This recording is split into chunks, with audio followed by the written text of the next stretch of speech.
Better start that just in case.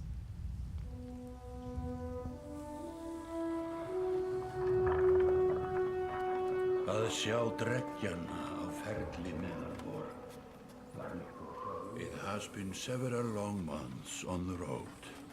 The first signs of snowfall accost us on our approach to Strand, the largest of the trade cities on the Val-human borders, and our last collection before returning to the capital. Several days ago, the sun simply came to a stop in the sky. Though during these long winter days, none of us can be certain how long it has been this way. Some of the men in the caravan have taken it as a dire omen. I am not quick to superstition, but I myself will be glad to be done with this year's rounds. We have been warned by stranded travelers about brigands on the path through Ridgehorn. Good point. I'll do that here in a second. Our captain seems unconcerned. Perhaps he is as eager as I to be done here. We will rest here this day and inquire further when we speak to the governor.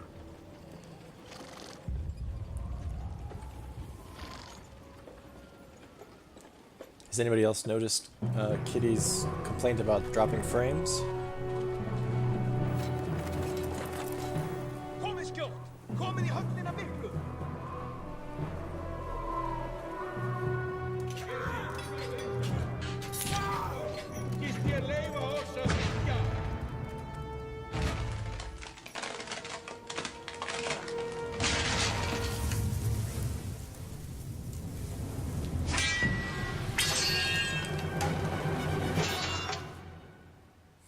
Ho ho! We're right into it. Okay, let me update some things here before we... Quite a bit of buffering, huh? I wonder why that is.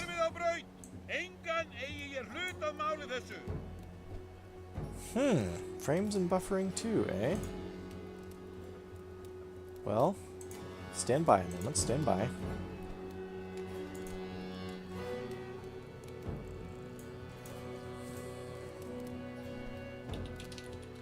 Oops, I have freaking caps lock on.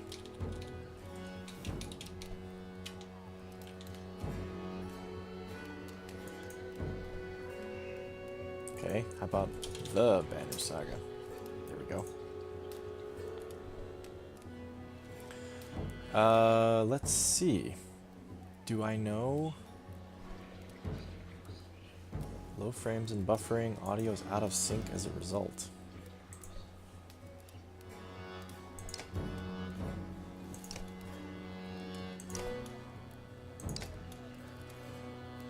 I'm just gonna wait, just gonna hold here for just a second, guys, because I want you to tell me if you're still experiencing the lag. I could try to restart the stream if you are. While I wait for a second, I'll just say for anybody who's watching on YouTube, this is the second part of my inaugural weekly stream. We just finished playing Morrowind for a while, the video of which you can watch, though you may not want to because it sucked. And we decided to try the Banner Saga, which is one of my favorite games. So this is just a tutorial section here, which is teaching you how the combat system works. And I will let my audience tell me whether the stream seems to be working or not. So just for those of you who haven't literally saw just the first frame of the intro and nothing else. Oh, really? That's a bummer because the intro is beautiful. You guys will have to watch it when I upload it to YouTube because it looks really cool. So this game has turn-based combat, almost like on a chessboard. And you have a few different types of units, but here we only have two. The blue banner here is your armor, and the red banner is, I think it's called your strength? Yeah, strength. And it's both damage and health. In order to do damage to somebody, you have to have more strength than their armor. So, if somebody with only 5 strength walked up to this guy and tried to hit him, they would do 0 damage because his 10 armor would block that 5 strength. If someone with 12 strength walked up and smacked him, they'd do 2 damage because it would be 12 minus 2. You have attacks that can take down opponents' damage, and you have attacks that can take down opponents' strength. Now, taking down their strength also reduces their damage to your units, so there's an advantage to doing that. There is exertion, which is the amount of willpower you can use in any given action. Willpower are those yellow squares.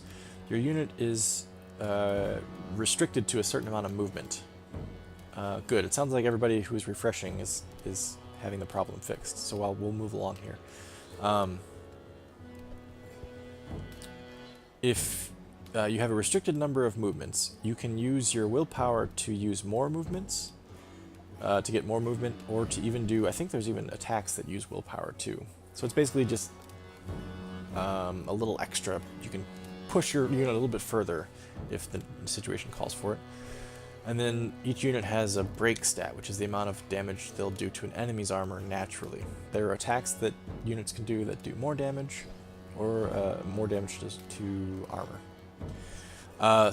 And then you will of course see the queue of who's going to be going next. So blue is my team, red is their team. And it always alternates, except the last round, when there's only one unit left on either team, it switches into, I forget what it's called, but it's something like a mop-up mode, where the victorious team, every unit gets to go, and then the one unit that's left on the enemy side only gets to go once, and then the victorious team all gets to go, you know, turn.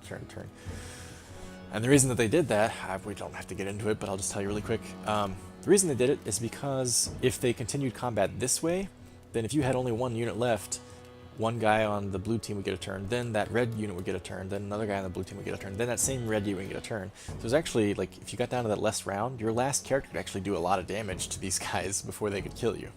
So they switched it up at the end. But anyway, let's follow the tutorial here.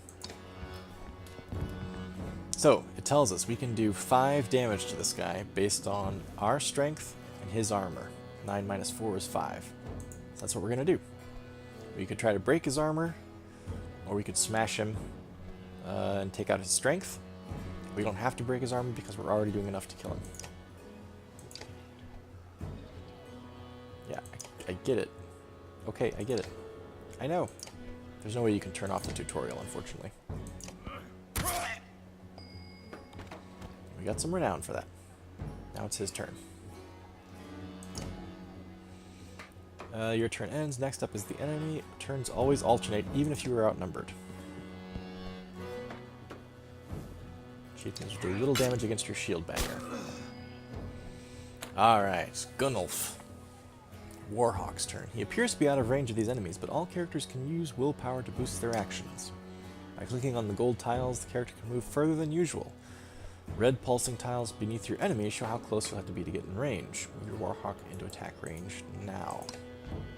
So we're using up 2 of these gold stars that he has there. See, now he's only got 6 of 8. Standard attacks only affect a single enemy, but your Warhawk has a special ability that gives him a unique advantage. Click your Warhawk's title to access his ability. You can do Tempest, which is basically like a spinning attack.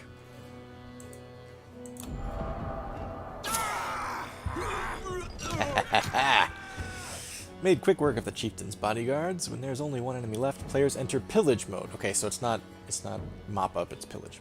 During pillage, each character moves in order, and there are no more guaranteed turns. Check the initiative to see how the order has changed. Your allies now get to move twice in a row. If the character does not move on his turn, he can rest to gain 1 willpower. I'm just gonna do as much damage as I can to this dude. Oh, I could even throw in a willpower point to get 9. I'm going to do that.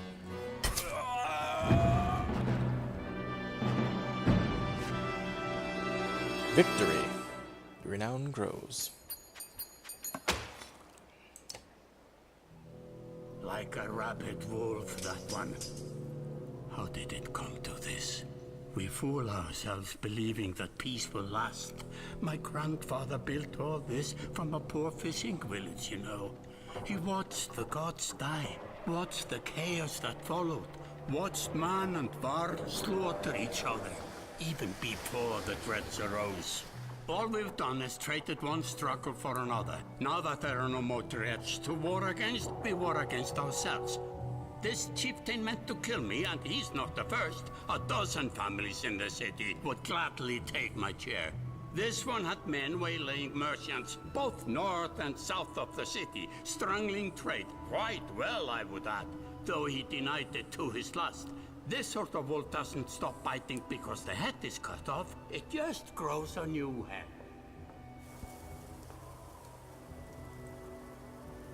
I am in a bad way, my friend. Help me finish this fight, and I'll gladly send you on your way with double our king's tithe.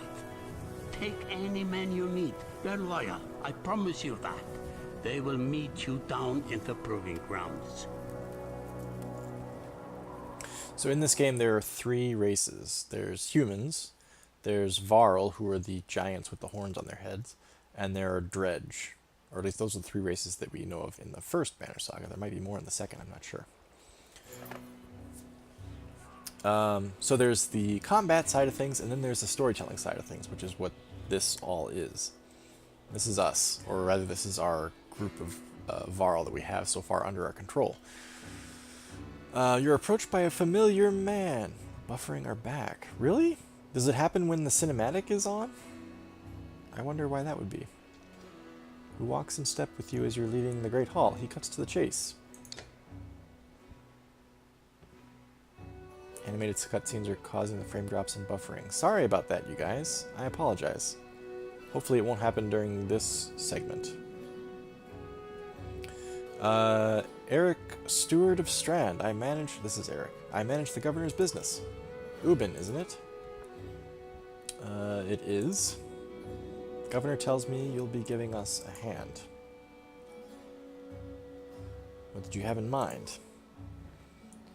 Scalfings that you didn't hack up in the Great Hall scattered after you took out their chieftain. The governor just wants to make sure they stay down. Was hoping you'd join me at the marketplace by the docks. If there's anyone left to worry about, I know who can tell us.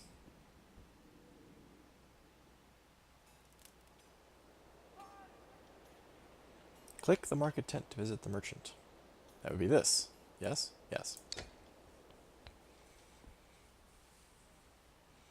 Eric says, let me handle this. You meander through rows of open-face houses and eroded stalls. Colored canvases flap on a briny current. One man in particular blanches as you approach. I'm not in the mood today. For what? For talking to an idiot. The Scalfing's chieftain bled out about an hour ago, Had. So when you tell me what rat anus the rest of them crawled back into, nobody's going to try to kill you this time. They don't talk to me.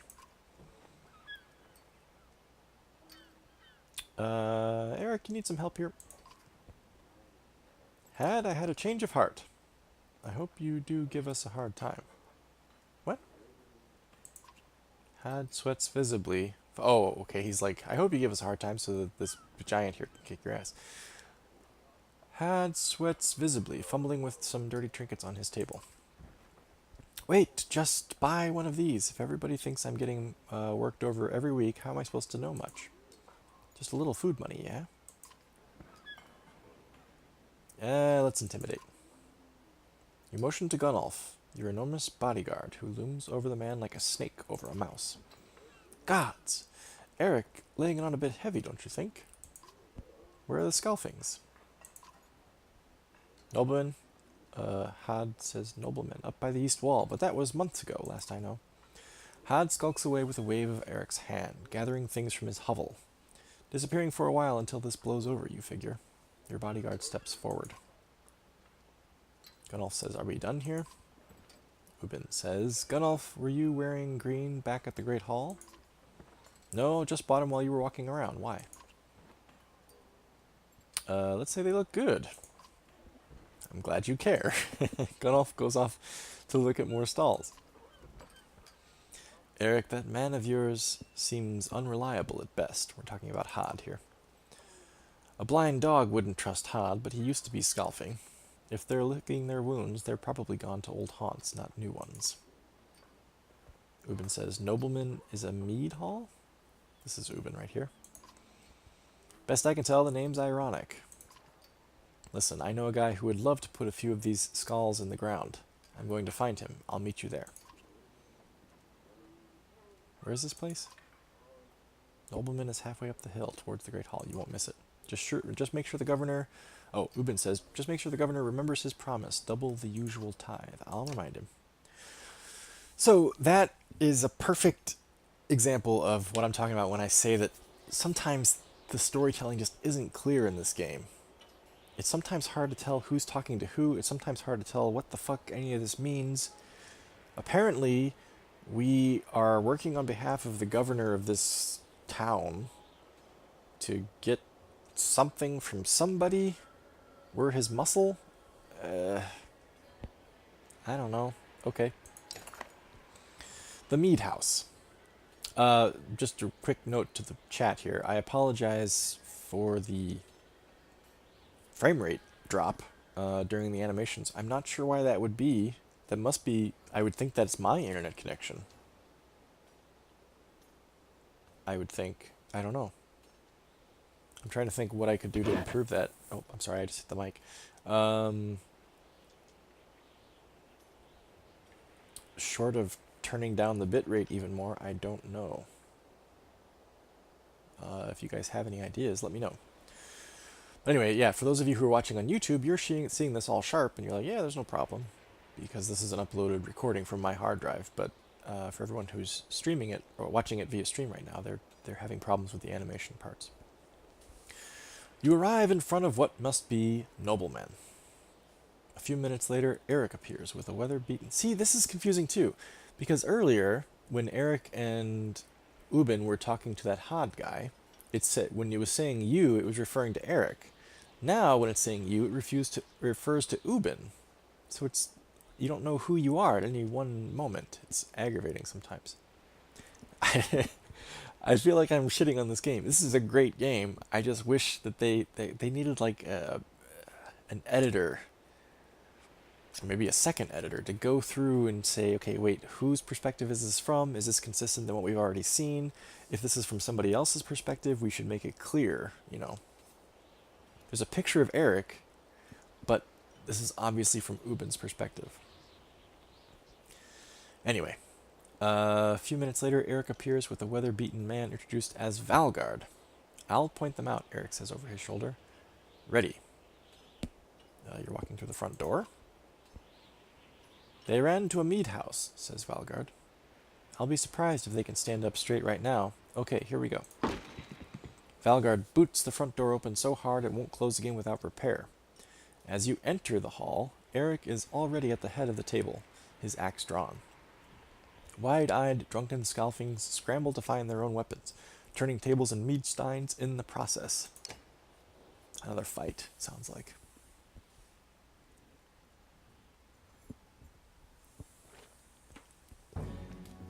Oh yeah. So we've got, what have we got here? 1, 2, 3, 4, 5, 6 guys. 3 of us.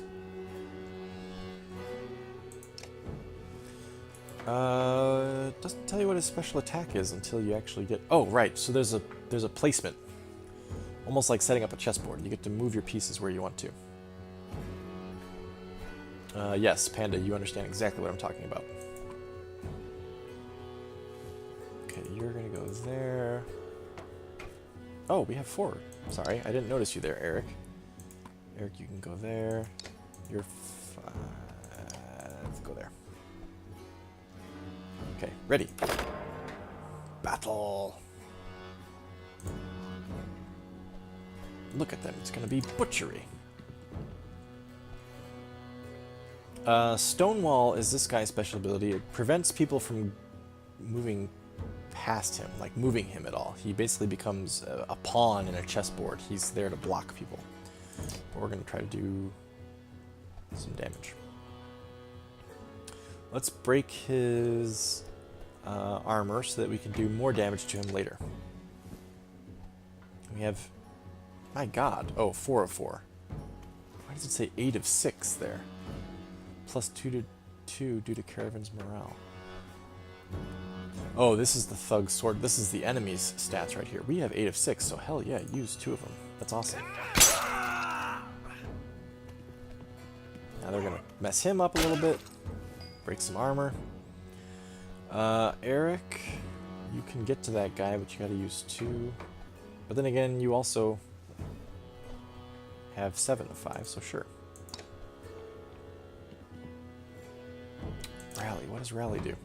Rally gives willpower to allies at any range. Rank 1 gives 2 willpower to an ally at any range. No, I don't want to do that. How do I back out of that? There we go. Escape. Let's attack. I can't. There we go. This is not a very good armor break. 1 point's not really worth it, so let's just diminish his strength so that he can do less damage to us. Yeah, sure, use 2 more.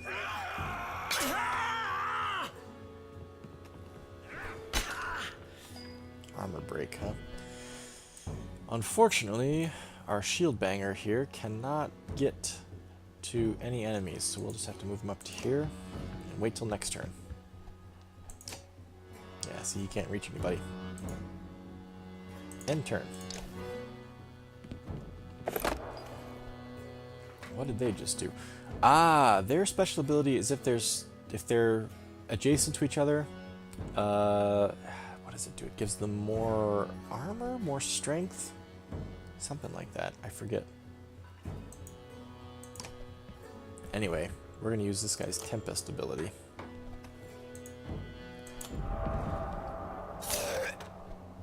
Kill both of them at once. He tried to break armor. Our shield banger reflects, I think reflects armor breaking, or maybe reflects even strength damage. Or at least a percentage of it to whoever attacks him. There are ways to counteract that. We'll get to that later. Let's kill this guy.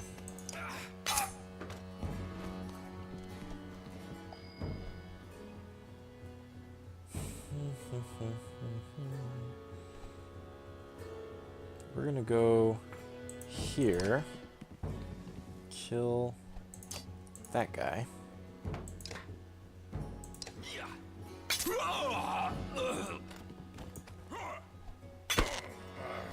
Yeah, see it? Oh, okay, so anytime you attack him, you get 1 point of armor breakage in return. That's the shield banger's special defense. What am I trying to do here? 5. It's gonna be. Yeah, sure. Won't kill him, but it'll leave him pretty much ineffective. 1 strength is not very much. Let's kill him outright. Now we're in pillage mode, so we get to go. Each one of our team members gets to go before he gets to go again. This is going to be immaterial because the first guy that's next to him will kill him. Like this.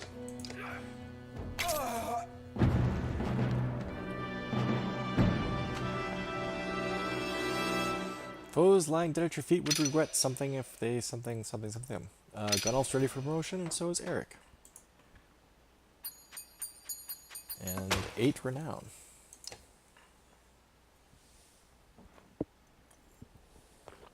There they are, says Eric. Gods be damned, I've got to go wash off this blood. Eric is looking out the hall's windows onto the bay.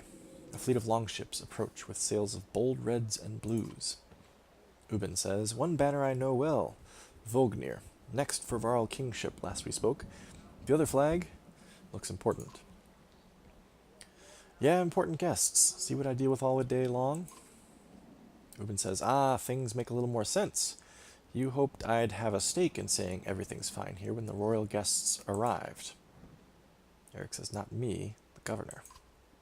Now I have to make sure there are no rotting bodies or pools of entrails still in the Great Hall before they come by. Can I ask one more favor?" What is it? "If you happen to stall our guests down on the docks, I wouldn't object." "Maybe I will." Eric and Valgard hustle from the meat house. To his credit, Eric tosses the barkeep a spar of silver for the mess. You give an apologetic shrug and go to greet the new arrivals down at the docks.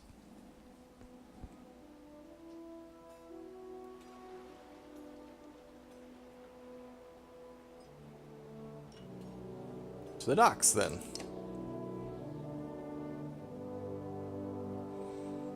Ubin says, Vognir. A familiar Varl steps onto the docks. In your mind, you recall a much younger version trampling the halls of Grofheim, abundant in purpose. Vognir says, Gods, Ubin, you look ancient. Comes with being old, and if there is Vognir, there must be Hakon. Must there? Still bleeding tributes from the poor and stupid, old yaks. At what age do you lose a sense of shame? Ubin says, Jornder demands it. I'll take that over lingering to death in Grofheim. Speaking of, I had no sense that you were so far from home. Vognir says, I just returned from Arberang, in fact. Hakon adds, and glad for it. Hakon motions to the other ships in the bay, sails still fluttering.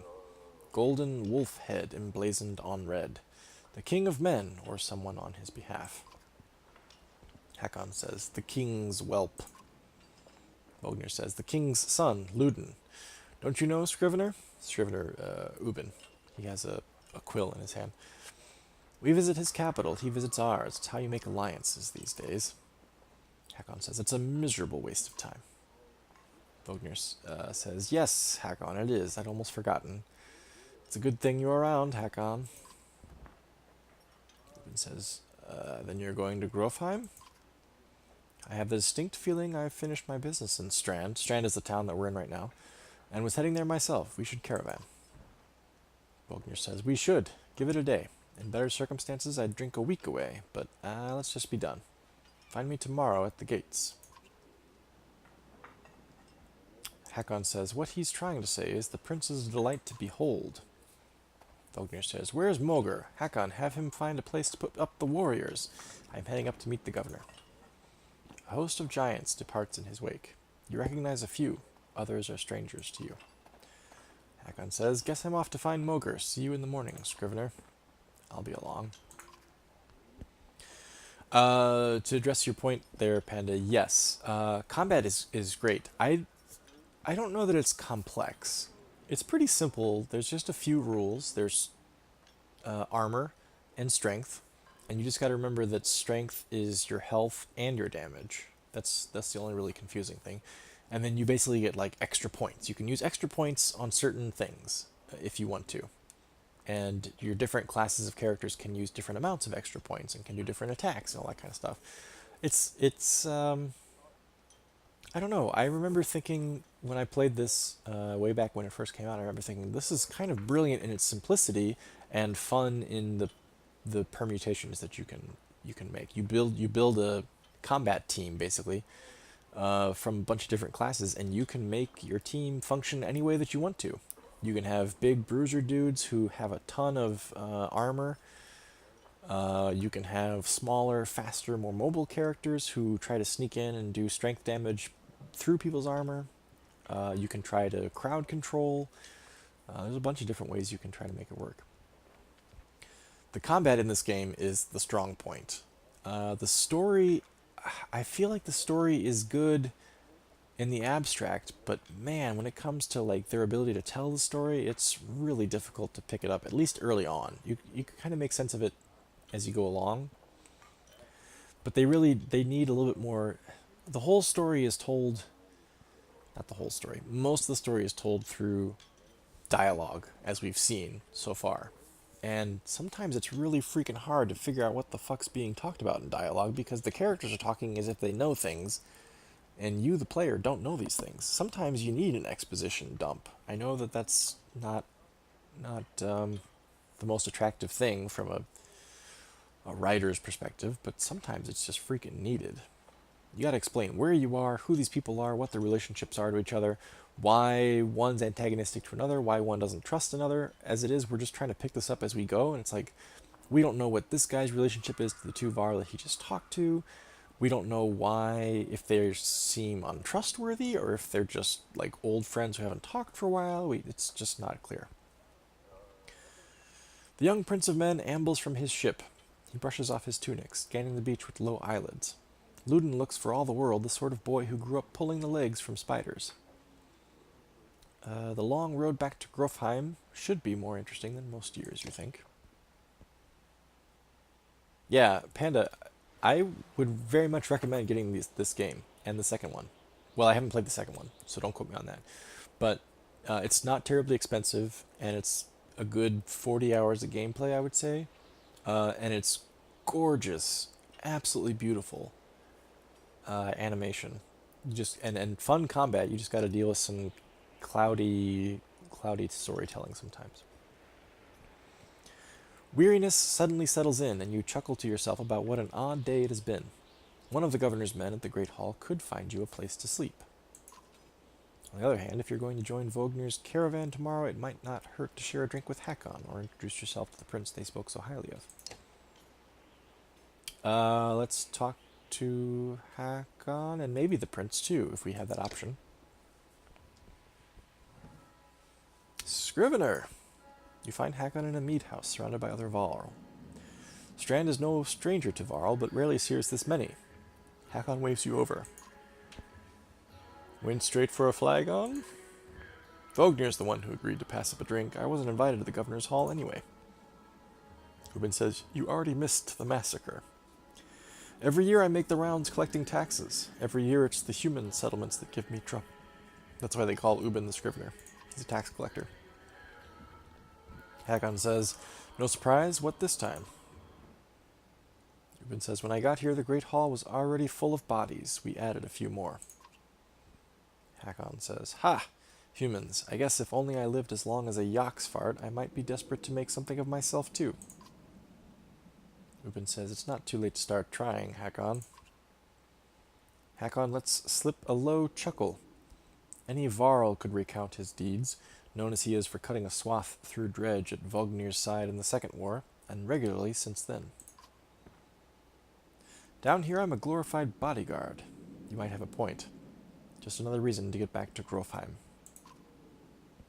Soon enough, I imagine. You drink until the mead house becomes overbearing, then step back into the cool air outside.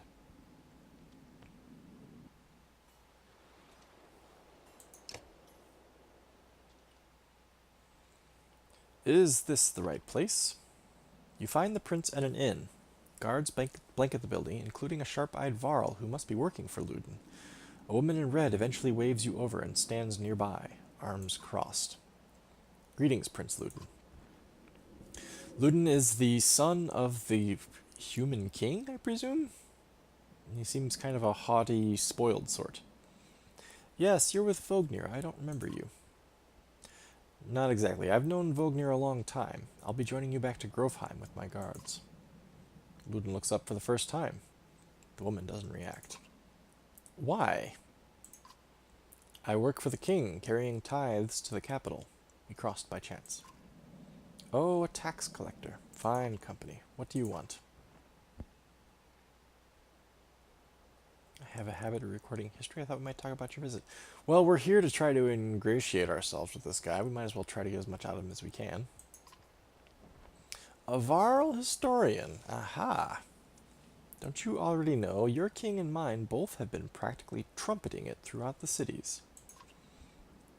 I've been on the road for a while, I'm afraid. Ludin takes a deep sigh.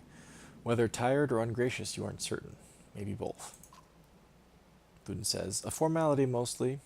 Vognir came to our capital in Arberong, and now we go to the Varl's capital in Grofheim to cement this grand alliance for the next age of men and Varl. You sound unconvinced. There's no need for it, and it's damn cold up here. You get the sense he's struggling not to complain outright. You take the opportunity to excuse yourself. Okay, not sure what that got us. I think the last thing we can do is go to the Great Hall.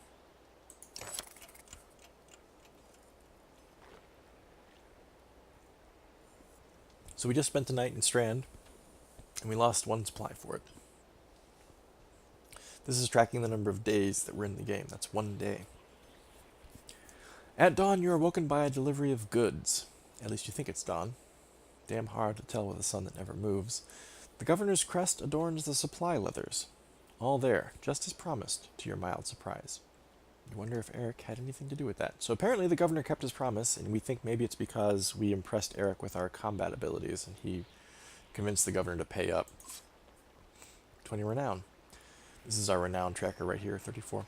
Your guards take the treasure wagon down to the gates. Vognir is already here. A while later, Ludin and his men appear, groggy and disheveled. Moger steps forward. Vognir's quartermaster, if you recall correctly, in charge of his unwieldy entourage of warriors. You know him only in passing. He asks if you're ready to depart. They gave us a choice here, I don't know why, because there's only one option. We're ready. You follow Moger and join the others. Usually the smaller doors set into the gates would be enough to enter or leave the city, but the town guards have been told to push them open entirely. They mutter things under their breath that are best not heard. Perhaps the governor expected you to draw a crowd, but there's nothing of the sort. Just frustrated, tired people. It summarizes Strand well as a whole, you think. Ubin kind of reminds me of the dwarf in the old Rankin and Bass Hobbit. Yeah! Oh man, that old Hobbit animated movie. I remember seeing that when I was like 6 years old. Holy shit, that was loud. And I thought it was the coolest fucking thing. Because it was the only time I'd ever seen anything Lord of the Rings related in a cinematic form.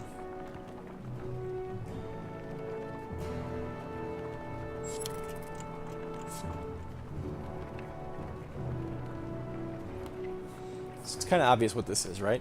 That's our renown. This is our morale. This is the listing of who we have in our party, and this is this number of supplies we have.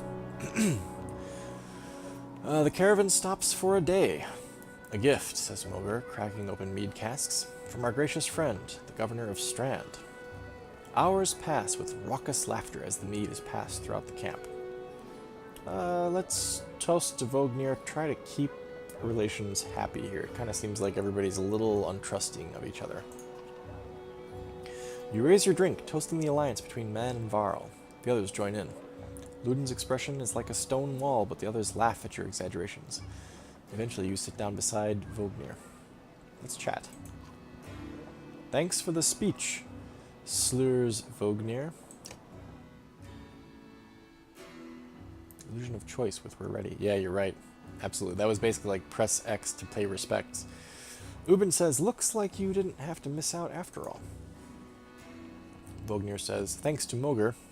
I thought the damned governor would never shut up. Did he give you the history of his entire family?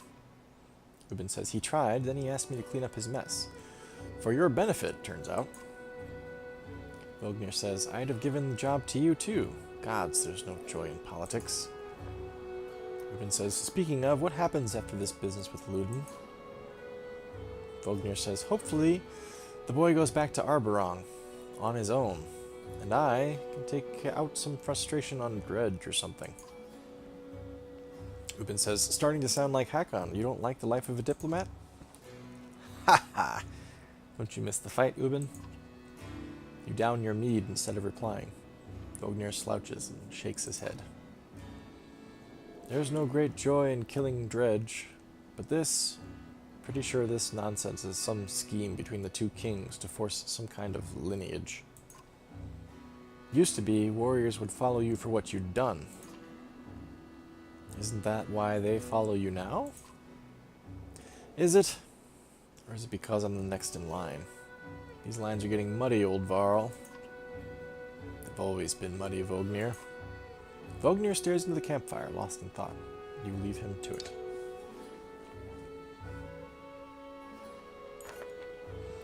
You rise groggily. The campsite a casualty of merriment. Moger is already kicking warriors awake when you spot Ludin stalking your direction. He sidesteps sleeping bodies. Better wake up, you nudge Vognir. You're needed.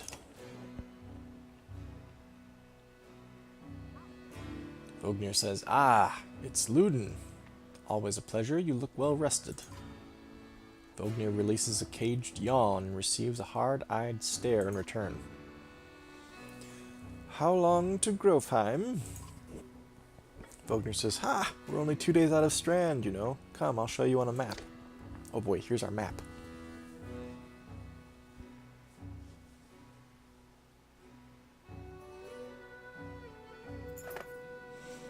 Drag the map to look around. A portrait icon shows where your caravan is in the world. You can also tap any location to get some history about it. When you're done with the map, press X. So, the map is actually very large. And in this game, you only experience a very small part of it. So I presume the second and third games must explore the rest of it. I could be wrong. I want to say that in this game you kind of only explore this area. I don't remember exactly. But anyway, we could click on areas to get history. We might do that as we visit them. I guess we could start maybe by checking out Strand. As close as anything comes to a bastion of racial tolerance, both men and Varl compete to scratch out a living in this, the biggest trade city along the west coast.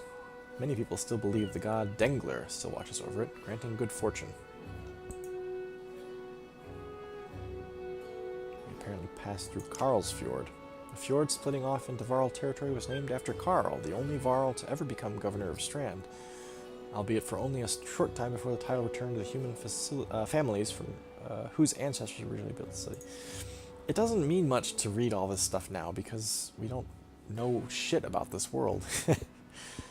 So this might be something more interesting later, but right now it's like, what? Vognir says, we head north, then east, past the forts. Grofheim's far from Strand. Going to be a long march. Hakon says, you should have drank last night, Luden. Why not take the ships to Screamirstead? What's the point of marching? Ubin says, the Silverstone Bay is called that for a reason. It stays covered in ice all year. It would tear up the longships. Too bad, though, says Vognir. We could have shown you all the wonders of Screamirstead. Hakon says, a half-sunken city crawling with dredge, Prince. Dredge and glaciers. You like glaciers? Luden exhales through the nose, a poor disguise for his contempt. He turns and bats aside the tent flaps as he goes. We're in a tent, apparently? Okay. Barking at his company in the distance. Don't poke the anthill, Vognir. He seems no happy to be here than you. Spend a few more days with the boy, old friend. You'll be looking for a tall cliff to hop off to.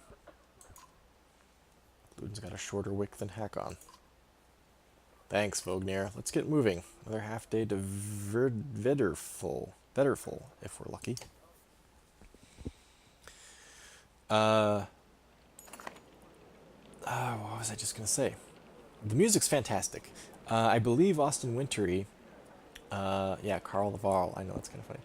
I believe Austin Wintory actually... his orchestra and singers were Icelandic. I'm pretty sure. And when you hear lyrics sung in the game, they're Icelandic lyrics. There's a lot of lore, but here's the thing, Panda. They don't really freaking explain it very well. And this is like, I finished the first game. When I became an advocate, not an advocate, a donor on Kickstarter, I thought I was getting, they just said the Banner Saga. They didn't say the Banner Saga Part 1. So I thought we were getting a complete game. And then you play this game and you're like, we didn't see like 2/3 of the map. And the story didn't make any goddamn sense and nothing was resolved at the end. What the hell? And then it was only after that that I realized, oh, they're making a second and a third part. They weren't very forthcoming with that when they first started this. So there's a ton of lore, but in the first game, you don't really get exposed to much of it. So there's a whole bunch of other shit you gotta figure out, presumably in the second and third game, because it sure as hell ain't explained in this game. You can pass time by using the rest tent. Resting will improve the caravan's morale. A high morale will reduce casualties in war and affect your willpower in combat. Each passing day will use supplies, so only rest when necessary. The training tent will allow you to safely try out any characters in a mock battle. Tap leave at the bottom of the campsite when you're ready to get back on the road. I think I'm probably ready. Oh, Except that I have to click the Heroes tab. Okay.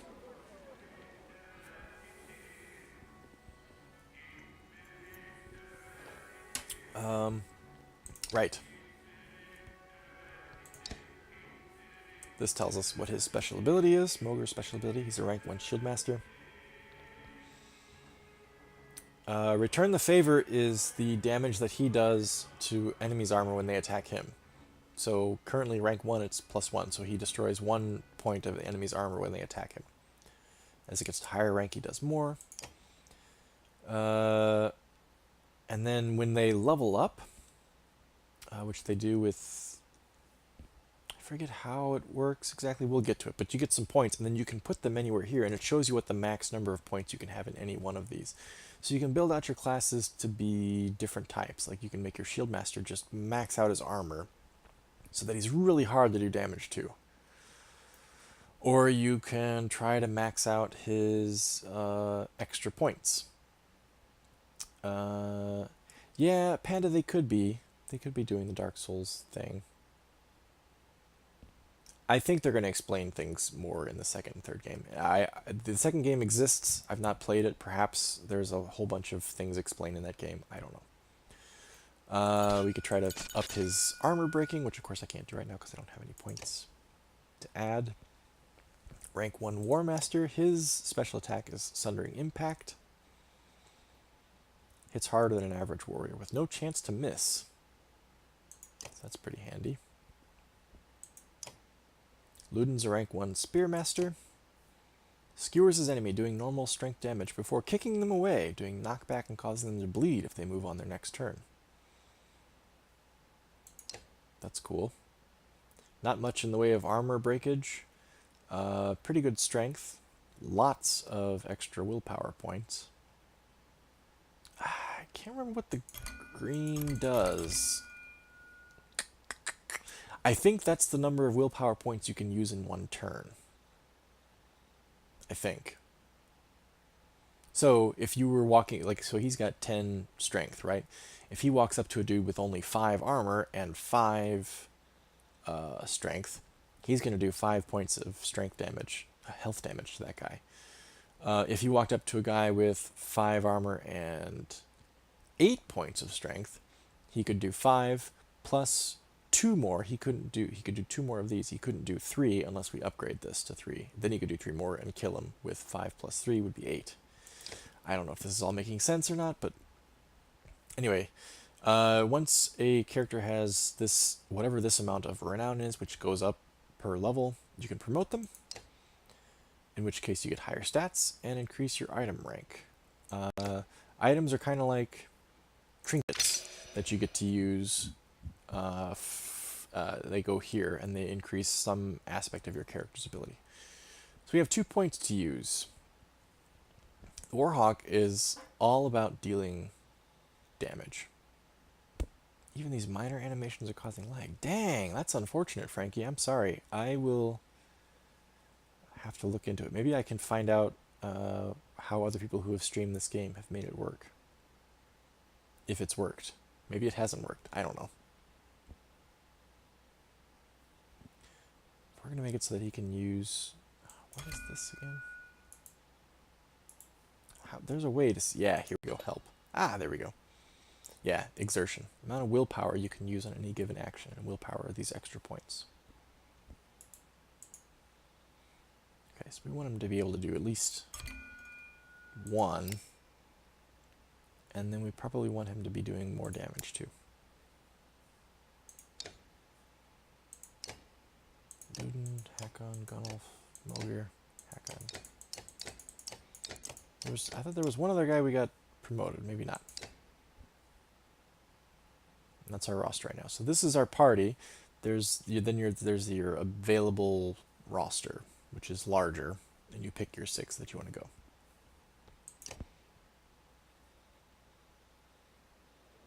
That's so strange. I think this must be something to do with my internet connection, you guys. I don't know. I'll try to find out. Wedurfell, Even the name means bad weather, where frozen wind sweeps in from the bay. They tend livestock, but most are just men driven from Strand with nowhere else to go. Why else would anyone stay? We won't stop long.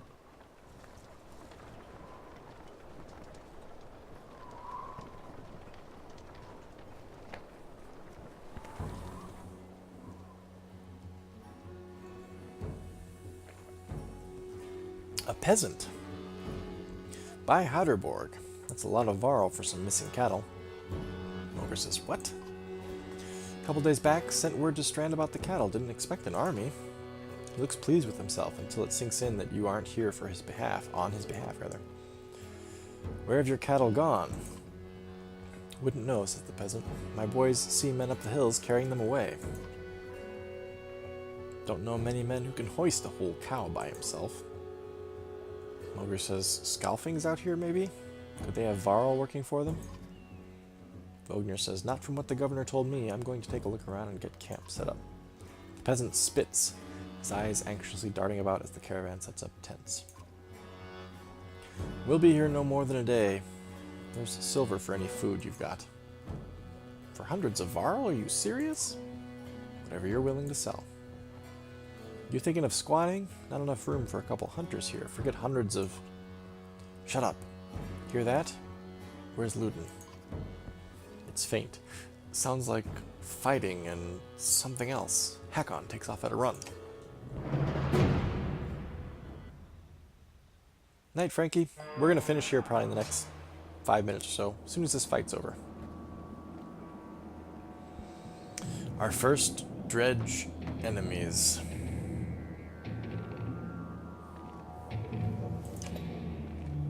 This guy is a beast. We don't want to mess with him at all if we can help it.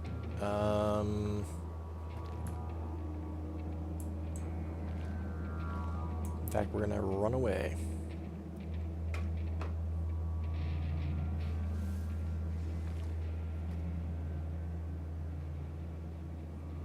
We're going to run away this way. No, you're going to make us go there. Okay, fine. Okay, fine. Spearmen can attack diagonally and up to 2 tiles away. Click the top right banner to compare your stats with the enemies. Now click the enemy to target. Armor blocks attacks on strength.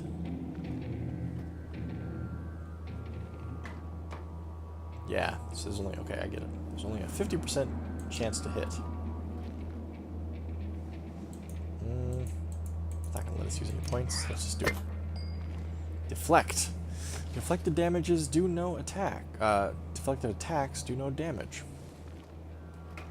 From here on out, you will fail catastrophically if you don't break armor. Damaging both strength and armor is equally important. Okay, this is a tutorial. Fine. Fine. Ludin was just going to get his ass kicked there anyway.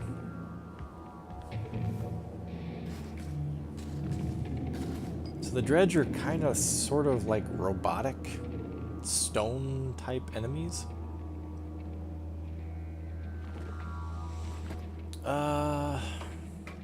Hakon's not exactly a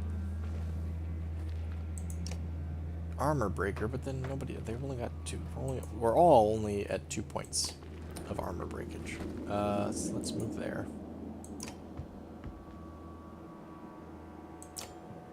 Considering impact. Added strength and armor damage to target adjacent enemies. That's not really good for us because we don't have any adjacent enemies apart from this guy. So let's break some armor and maximize it.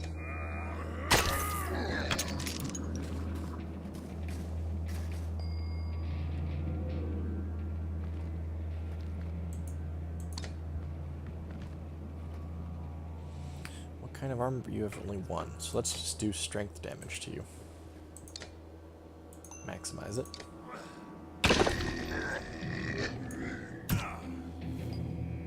Okay, so because he had 10 strength left and Gunnar here only had 7 armor, this guy was able to do 3 damage to him.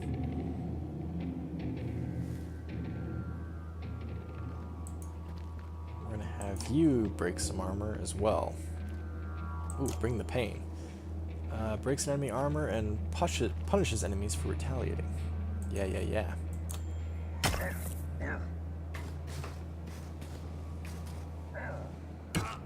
Yeah, okay. That sucked.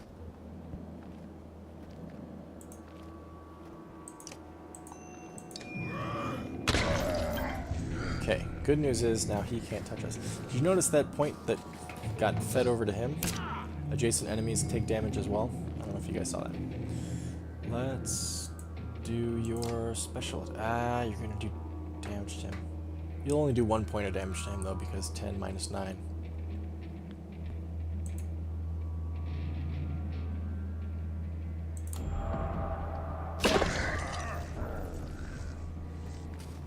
He's running away, eh?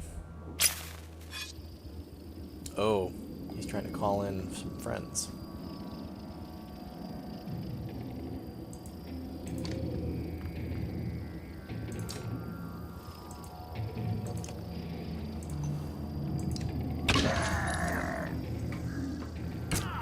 Damn. We'll be okay.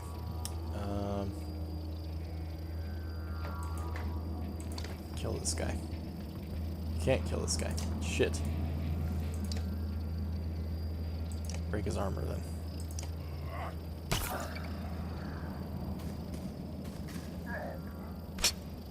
Deflected. I can't get to him with Gunner here, but I can do this.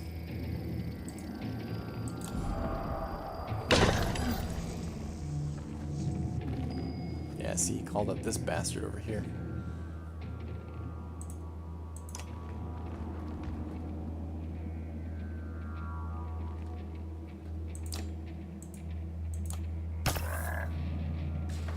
Reduce his armor a little bit. We can get rid of this guy. Yeah. Before this other guy shows up. Whenever an enemy falls in battle, 1 willpower star is added to your horn. Use the horn to give 1 willpower to the active ally.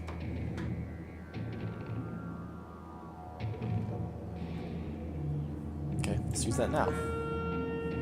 And we'll do this.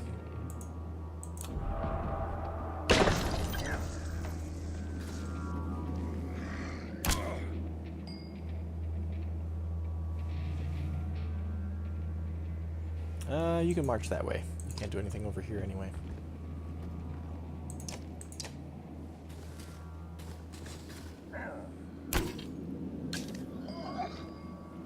Yeah, so he tried to break my armor. He got 1 point, but because I'm a shield bearer and I'm able to bounce it back at him, he took 1 point too, so that was not a very good move on his part.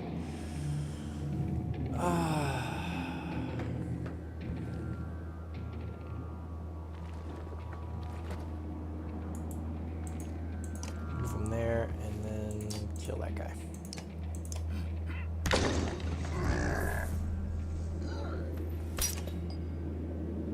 Okay. You can't finish him because your strength is so low.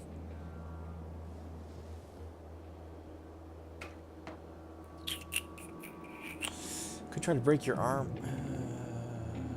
He'll be able to kill you next time anyway. You know what, I'm just gonna... Whoops. I'm just gonna move you over this way.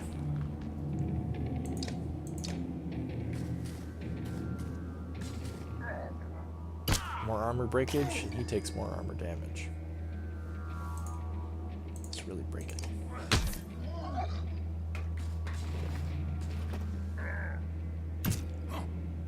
You bastard. Alright, kill him.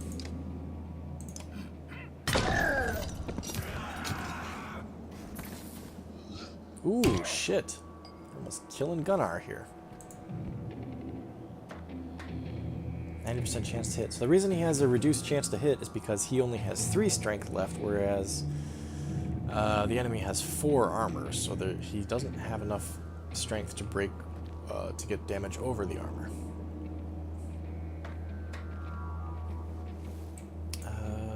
10. You guys have more than enough. So we'll just break 1 point of armor here. It's not much, but it'll help.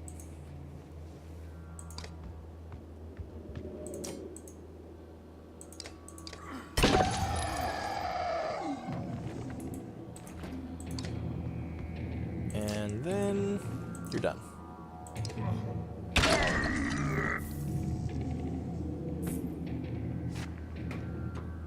We did it! Tempered by blood, pain and resolve. Something. Hakon got promoted, I think it said. You're trying to get yourself killed, Luden? What are you doing?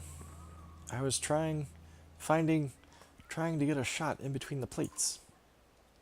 You've never seen a dredge before, boy? What kind of idiot? Break their armor first. Where did they come from? We didn't even see them. They were just there. Hakon goes to where Vognir lies face down. The future Varl King lies motionless. Oh no! Vognir's dead? Aside from a spreading pool of blood. Vognir's dead! Holy shit, okay.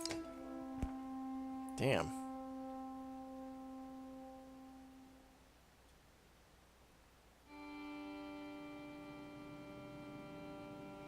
And now we move to a completely different party on the other side of the world.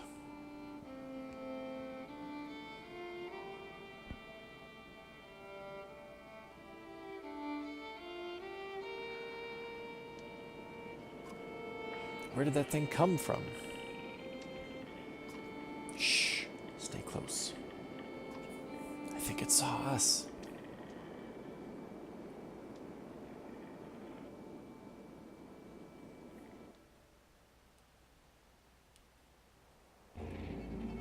Oh boy. Okay. It's just the two of us. Just the two of us. We can make it if we try. Just the two of us. You and I. Yeah, I can't mark anything. Just enter.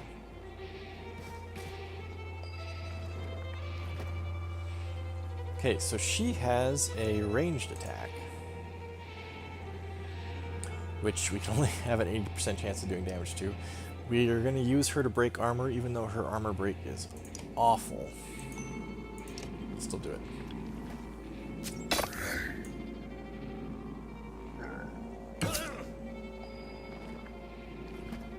His armor break is also kind of awful, but we'll do it again.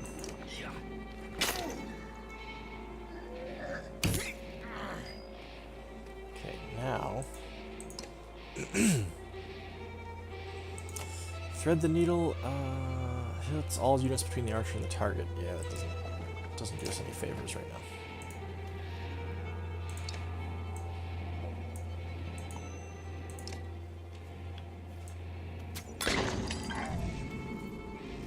Uh-oh. She gained his attention.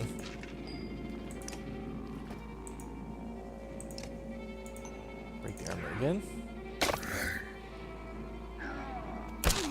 Oof. You should be able to finish him, though.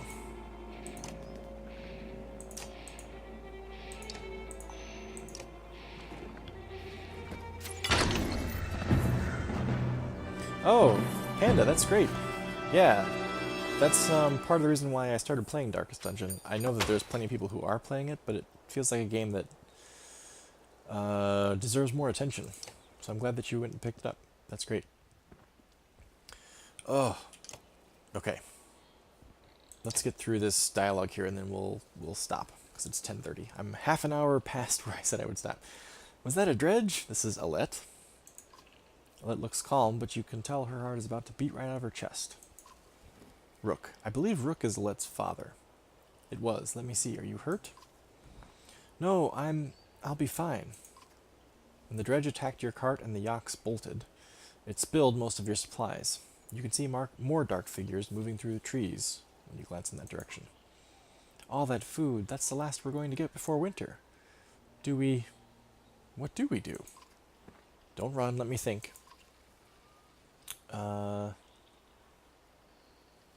Let's get back to Skoger. Okay, what are they even doing here? No clue, but we need to warn everyone right now.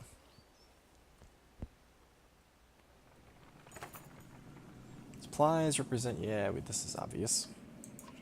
You can see how many days of supplies you have left in the travel display. Blah, blah, blah, blah, blah.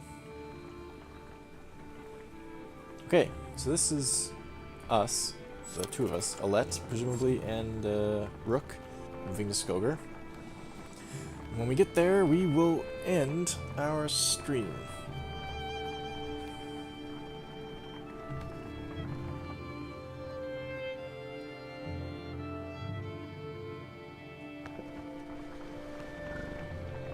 So I presume even this animation is giving you guys lag? I never expected to see the dredge with my own eyes. What happened in the north? Already we see more between the trees as we approach our home, and Alette grips my hand tight. We must find Ivor.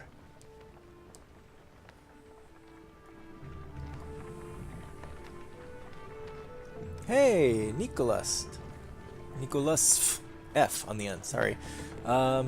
Yeah, I'm glad that you found me. I'm gonna be streaming every week on Thursday nights from now on at 8 p.m. Eastern Time until about 11 p.m. Eastern Time, or 7 to 10 my time, which is Central. Yeah, so I'm glad you found me. Check me out again next week on Thursday. So there's no save, right? It auto-saves? Yeah, I think it auto-saves.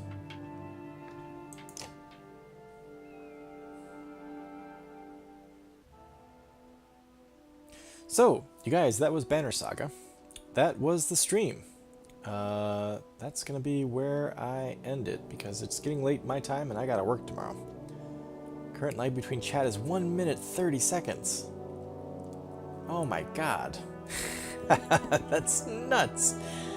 Oh, Panda, I'm sorry. The reason I went with Twitch over Hitbox is because I understood that the lag between stream and chat was shorter than Hitbox, but man. I'll see what I can do to improve things on my end, both from the perspective of OBS and from the stream. Try to make things speedier, cleaner, less troublesome. No lag for that animation? Oh my gosh, that's great. Fantastic. So, thank you guys so much for checking it out. I'm really glad that you were here. We didn't get a huge turnout, but I actually kind of enjoy it more for the intimacy. It was fun playing Morrowind and Banner Saga for you. I'm looking forward to doing this again next week. Until then, I hope you guys take care, I guess, and I'll see you around. That's how I usually tend to sign things off.